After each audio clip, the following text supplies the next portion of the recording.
งใจหวังเฮากรรมกรกินย้อนเหือแห้งกำลัง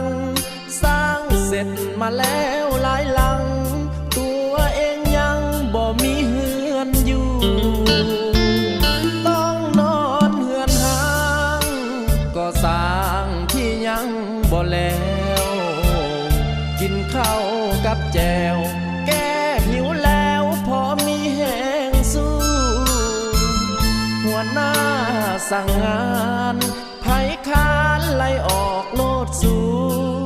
จำเป็นต้องมันต้องดูต้องสู้แล้วกรรมมาก่อน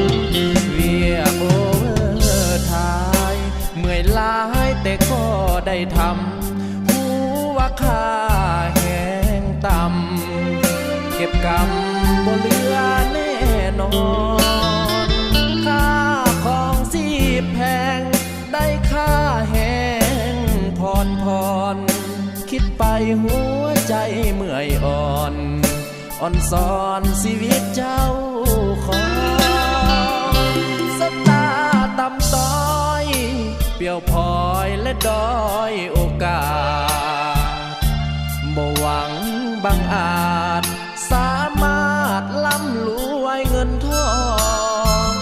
ทนสู้อยู่ไปแม้นได้แต่เพียงเลี้ยง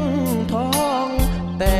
ภูมิใจเจ้าของหาเงินทองแลกด้วยเหือแห้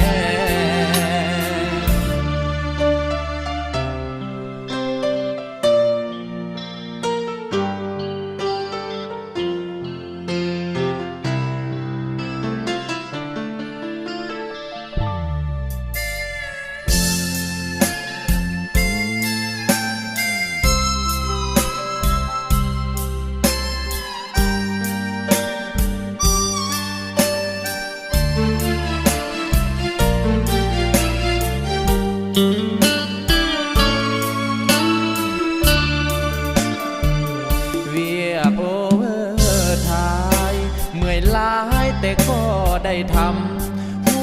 ว่าค่าแห้งต่ำเก็บกรรมบ่เหลือแน่นอนค่า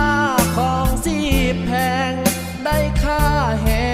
งผ่อนคิดไปหัวใจเมื่อยอ่อนสอนชีวิตเจ้าของสตาต่ำต้อยเปลี่ยวพลอยและด้อยโอกาสบ่หวังบังอาจสามารถล่ำรวยเงินทองทนสู้อยู่ไปแม้นได้แต่เพียงเลี้ยงท้องแต่ภูมิใจเจ้า